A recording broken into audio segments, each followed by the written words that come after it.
A existência nunca foi apenas nascer, crescer e morrer. Há camadas invisíveis caminhando ao nosso lado, como degraus que ninguém vê, mas que todos percorrem sem perceber. Ao longo dos séculos, filósofos, místicos e cientistas tentaram decifrar o processo oculto que nos conduz da matéria bruta ao despertar da consciência. Mas e se tudo seguir um ciclo preciso, silencioso e inevitável? 7 etapas, 7 movimentos, 7 transformações que moldam o que somos, antes mesmo de entendermos quem somos. Hoje você vai atravessar esse caminho, não como um espectador, mas como alguém que sempre esteve nele, sem saber. Tudo começa na superfície, no estágio mais primitivo e ao mesmo tempo mais decisivo. A pureza crua da matéria. Não importa se chamam de poeira cósmica, átomos, partículas, barro, carne. Este é o ponto onde tudo está quieto, mas nada está morto. Existe uma força silenciosa vibrando dentro de cada fragmento, aguardando o momento de se organizar. É aqui que os antigos afirmavam existir o primeiro sussurro da criação. Um leve impulso que não tem forma, apenas direção. Nada pensa, nada sente, mas tudo responde. A matéria é obediente, mas não passiva. Ela é o campo onde as próximas etapas fincarão raízes.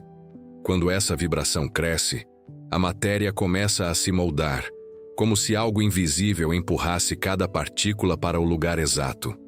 E surge a vida primária. Não a vida que conhecemos hoje, complexa, emocional, consciente, mas a vida que apenas tenta existir, que se agarra à continuidade com a força de quem não sabe por quê, mas sabe que precisa persistir.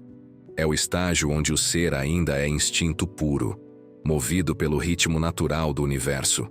O nascer e morrer se tornam um ciclo inevitável, programado, quase mecânico, mas carregado de um propósito silencioso: acumular movimento. Com o tempo, surge algo novo. As primeiras percepções. O ambiente deixa de ser apenas um cenário, torna-se um conjunto de possibilidades. O ser começa a reagir não apenas pelo instinto, mas por algo que se aproxima de intenção. Uma faísca primitiva de escolha aparece, mesmo que mínima, mesmo que rudimentar. Antigos estudiosos chamavam essa etapa de o despertar dos olhos internos, um ponto onde o universo percebe que existe através de seus próprios filhos. É frágil, é instável, mas é o primeiro passo real em direção à consciência plena. A terceira etapa marca a entrada em um campo que moldará o ser mais profundamente do que qualquer outra. A construção da identidade. É aqui que surgem pensamentos, memórias, crenças e a sensação de eu. Tudo o que antes era apenas resposta ao ambiente torna-se interpretação. E interpretar significa distorcer, reinventar, criar significado onde talvez não exista. A identidade é o primeiro grande labirinto. O ser começa a confundir-se com suas próprias histórias, suas dores, suas máscaras. É onde nasce o ego, não como um inimigo, mas como uma estrutura de sobrevivência. A identidade, entretanto, é limitada. Ela esclerosará, quebrará, se repetirá como um ciclo exausto. É exatamente aí que surge a quarta etapa, o confronto. Quando a identidade entra em choque com a realidade, quando aquilo que pensamos ser é posto à prova pelo que o mundo exige. É o estágio das quedas, das crises, das rachaduras internas. Antigas tradições chamavam isso de a noite da alma. É o momento em que o ser percebe que não pode avançar carregando todas as certezas. Algo precisa cair. Algo precisa morrer. E ninguém atravessa esse ponto sem confrontar seus próprios abismos. O confronto, por mais doloroso que pareça, prepara terreno para o início da transmutação. Uma mudança profunda que se inicia de dentro para fora. Não é uma troca repentina de personalidade. É a percepção de que nada é tão sólido quanto parecia. A rigidez da identidade começa a se dissolver, abrindo espaço para algo mais amplo. Consciência. O ser passa a notar que talvez não seja apenas um corpo, nem apenas pensamentos, nem apenas memórias. Surge um distanciamento suave, como se o eu observador nascesse aos poucos, atento e silencioso. E é nesse ponto, entre ruínas internas e lampejos de clareza, que nasce a possibilidade da quinta etapa: integração. Mas isso é algo que só será compreendido quando o ser estiver pronto para enxergar além do próprio reflexo. A integração não chega como uma revelação grandiosa. Ela se infiltra devagar, como água que penetra por rachaduras. Depois do confronto e da transmutação inicial, o ser começa a perceber que nada do que viveu foi inútil. Cada medo, cada fracasso, cada verdade desconfortável era uma peça de um quebra-cabeça maior. A integração é o momento em que o ser deixa de lutar contra a própria história. Não porque se conforma, mas porque finalmente entende que tudo que atravessou construiu exatamente o tipo de consciência capaz de seguir adiante. A dor não desaparece. Ela muda de lugar. Deixa de ser ferida e se torna ferramenta. É aqui que a percepção se expande. O ser começa a enxergar além da superfície dos acontecimentos, percebendo a ligação secreta entre escolhas, consequências e padrões que antes pareciam aleatórios. A vida não se mostra como destino, mas como movimento. Cada decisão tomada em um momento específico se revela como parte de uma sequência que sempre conduziu o ser para um ponto exato. Não há mágica nisso, apenas clareza. A integração permite que a consciência entenda o próprio caminho como algo contínuo e coerente, mesmo que caótico por fora. Com essa nova visão, surge outro fenômeno: a presença. Não a presença física, mas a presença interna, o estado em que o ser finalmente ocupa o próprio corpo e a própria mente. Pela primeira vez, ele percebe o silêncio atrás de todos os pensamentos. Um silêncio que não é vazio, mas espaço. Um espaço onde escolhas deixam de ser reações automáticas e se tornam respostas conscientes. É como se o tempo desacelerasse, não no relógio, mas dentro do ser. Nada é urgente demais. Nada é incontrolável. A vida continua intensa, mas não arrasta mais. Nesse estado, o ser começa a revisitar antigas crenças com outra qualidade de atenção. Tudo o que antes era certeza absoluta se torna apenas hipótese. E, ao mesmo tempo, tudo o que era dúvida ganha contornos mais nítidos. A integração não é apenas emoção, é lucidez. É a habilidade de perceber onde termina o instinto herdado e onde começa a intenção verdadeira. É o momento em que velhos padrões perdem o poder de dirigir o corpo no piloto automático. Pela primeira vez, existe espaço para escolher diferente. Mas a integração não é estável. É um território delicado. A mente tenta puxar o ser de volta para antigos hábitos, medos e interpretações. O ego tenta preservar a sensação familiar de controle. Em momentos de estresse, antigas versões de si mesmo tentam reassumir o comando, como ecos que ainda não se dissolveram. É normal. A integração não é sobre nunca regredir, é sobre reconhecer a regressão enquanto acontece. Perceber o movimento antes que ele se torne prisão. E esse simples reconhecimento já é libertação. À medida que o ser permanece nesse estado, a relação dele com o mundo começa a mudar. Pessoas, ambientes e situações deixam de ser vistos como ameaças ou obstáculos e se tornam espelhos. Cada encontro revela algo sobre si mesmo. A paciência escondida, a raiva reprimida, o desejo silencioso, a coragem enterrada. Tudo ganha função. Nada é desperdiçado. O ser passa a se ver em tudo o que toca e a se compreender através de tudo que o toca de volta. É um tipo estranho de maturidade. Não a maturidade social, mas a maturidade da alma. É nesse ponto que surge um fenômeno crucial para as etapas seguintes: a responsabilidade. Não a responsabilidade imposta pelo mundo, mas a que nasce da consciência de que tudo o que se faz reverbera. O ser entende finalmente que não controla o universo, mas controla como responde a ele. E essa percepção é o início do poder real. Não o poder de dominar, mas o poder de criar. A integração transforma a existência em algo maleável. Cada ação consciente cria um novo trajeto possível. Cada escolha altera o curso de algo que antes parecia inevitável. Com o tempo, a responsabilidade se transforma em algo ainda mais profundo. Coerência. O ser passa a alinhar intenção, palavra e ação, construindo um fio interno contínuo. É nesse alinhamento que nasce o início da sexta etapa, onde o ser deixa de apenas se observar e passa a se transformar de modo intencional. Uma transformação que não é mais sobrevivência, nem autoproteção, mas expansão. A expansão começa silenciosa. Não há clarão, não há epifania cinematográfica, não há momento perfeito. Surge como um deslocamento interno, quase imperceptível, como se o ser começasse a existir alguns milímetros acima da própria vida. Ele ainda vive as mesmas rotinas, enfrenta as mesmas dificuldades e acorda com os mesmos pensamentos insistentes, mas algo mudou. Um observador desperto surge por trás de tudo. Esse observador não julga, não compara, não cobra, apenas presencia. E essa simples presença já altera a estrutura inteira da experiência humana. Com essa expansão, o ser percebe que a consciência não é limitada ao corpo. Ela se estende para além das fronteiras físicas, alcançando o que está ao redor. Tudo ganha profundidade. O vento parece carregar intenções. As pessoas revelam emoções sem falar.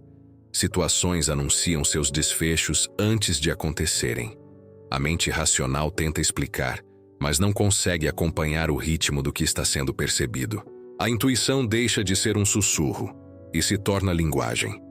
Uma linguagem tão antiga que parece familiar, mesmo sem ter sido aprendida. É nesse ponto que o ser começa a ter noção da interconexão. Ele percebe que não existe como elemento isolado, mas como nó de uma rede viva que atravessa tudo. Nas pequenas ações, compreende que afeta o ambiente. Nas grandes decisões, percebe que o ambiente também o direciona. A separação entre eu e mundo torna-se porosa, quase inexistente. É como se a realidade respondesse a cada movimento interno, não por mágica, mas porque tudo sempre esteve conectado. Apenas faltava a sensibilidade para enxergar. Essa expansão traz um paradoxo. Quanto mais o ser percebe, menos certeza ele tem.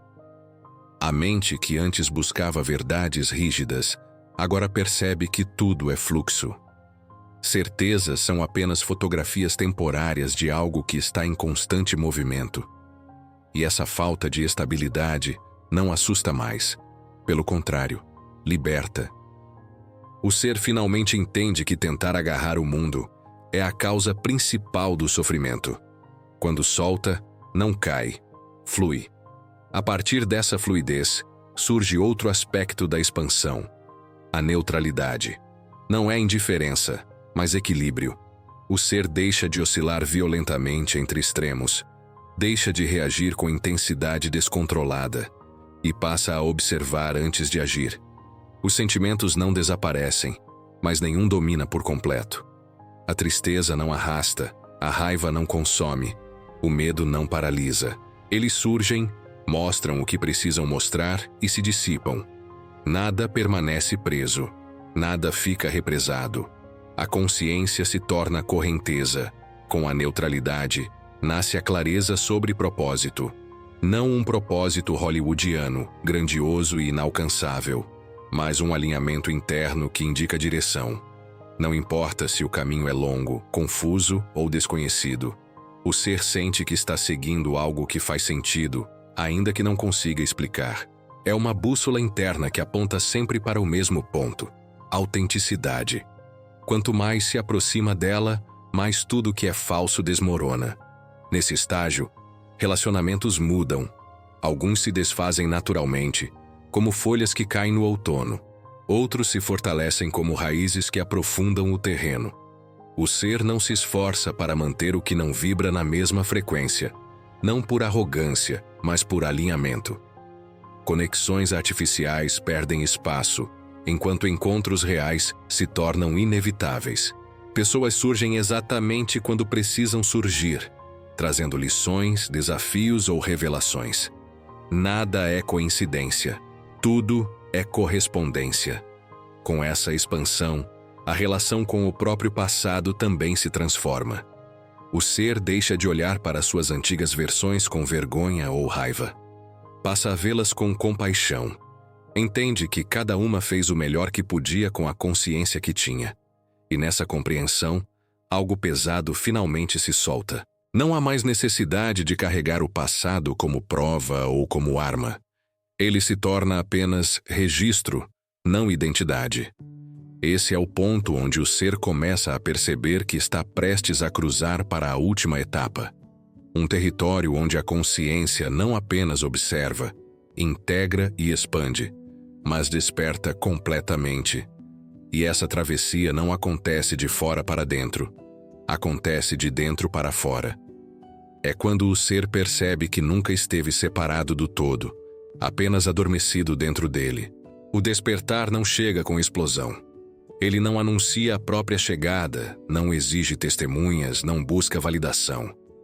Quando acontece, parece quase anticlimático, um simples instante de compreensão absoluta.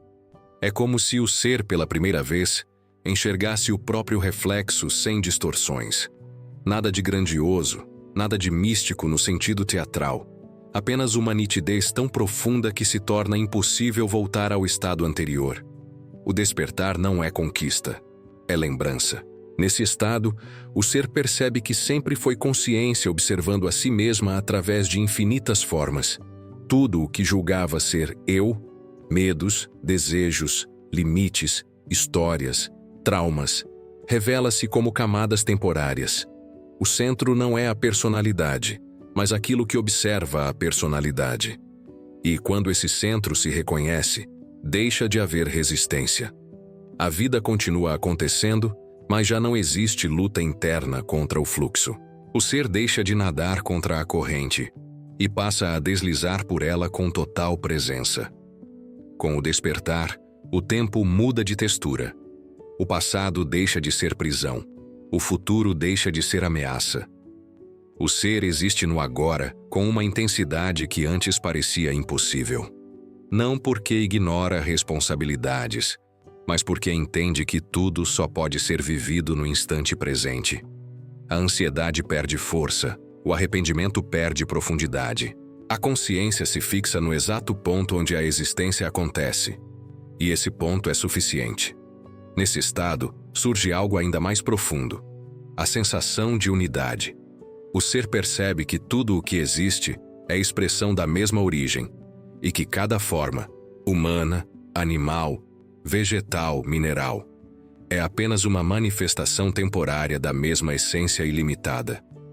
Não há superioridade, não há hierarquia espiritual, não há separação real. A ilusão da individualidade continua funcional para a vida prática, mas já não domina a visão interna.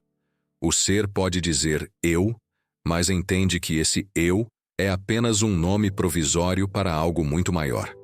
Esse entendimento traz uma paz que não depende de circunstâncias. A vida continua contendo dores, desafios e perdas, mas algo mudou. A dor não toca o núcleo, apenas as ondas superficiais. O sofrimento existe, mas não aprisiona. As situações deixam de ser vistas como castigos e passam a ser compreendidas como movimentos naturais de uma realidade em constante transformação. O ser não busca mais controlar tudo. Controla apenas a própria presença, e isso basta. Com o despertar, nasce outra forma de viver. Simplicidade. Não no sentido material, mas na forma de existir. O ser deixa de complicar o que é simples e de simplificar o que exige profundidade. Fala com clareza, age com intenção, pensa com propósito. A vida, antes cheia de ruídos, se organiza. O essencial se revela. O supérfluo perde força. Há menos pressa, menos defesa, menos necessidade de provar qualquer coisa. O ser vive com autenticidade, não como valor moral, mas como estado natural. As relações mudam mais uma vez. A partir do despertar, o ser já não entra em disputas de poder, já não precisa vencer debates, já não busca convencer ninguém. Sua presença se torna mais valiosa que suas palavras. Ele percebe rapidamente quando algo não está alinhado e se afasta sem drama. E quando encontra reciprocidade, a conexão se torna profunda e silenciosa. Já não há expectativa de ser completado por alguém, apenas compartilhamento de consciência. Esse estado não transforma o ser em algo perfeito. Ele continua humano, com emoções, desejos e limites. A diferença é que agora ele sabe que tudo isso é temporário e não define o que ele é na essência. O despertar não cria um ser iluminado, cria um ser honesto consigo mesmo. Não reina sobre os próprios instintos, apenas sabe de onde eles vêm. Não apaga sombras, ilumina sua origem. E a partir disso, vive com equilíbrio. No fim, o despertar revela que as 7 etapas da existência nunca foram uma escada a ser escalada, mas círculos que se expandem. A matéria, o instinto, o confronto, a integração, a expansão e o despertar não são fases lineares, mas estados que se sobrepõem. O ser transita entre eles inúmeras vezes ao longo da vida. A evolução não é fuga do mundo físico, mas a capacidade de habitá-lo com consciência. A espiritualidade não está fora da matéria, está escondida dentro dela. E quando o ser finalmente entende isso, tudo se encaixa. O despertar não é o fim do caminho, mas o início da verdadeira existência. Uma vida vivida não a partir do medo, do ego ou da repetição, mas da clareza, da presença e da profundidade. É aqui que o ser percebe que nunca esteve separado de nada. Apenas precisava lembrar.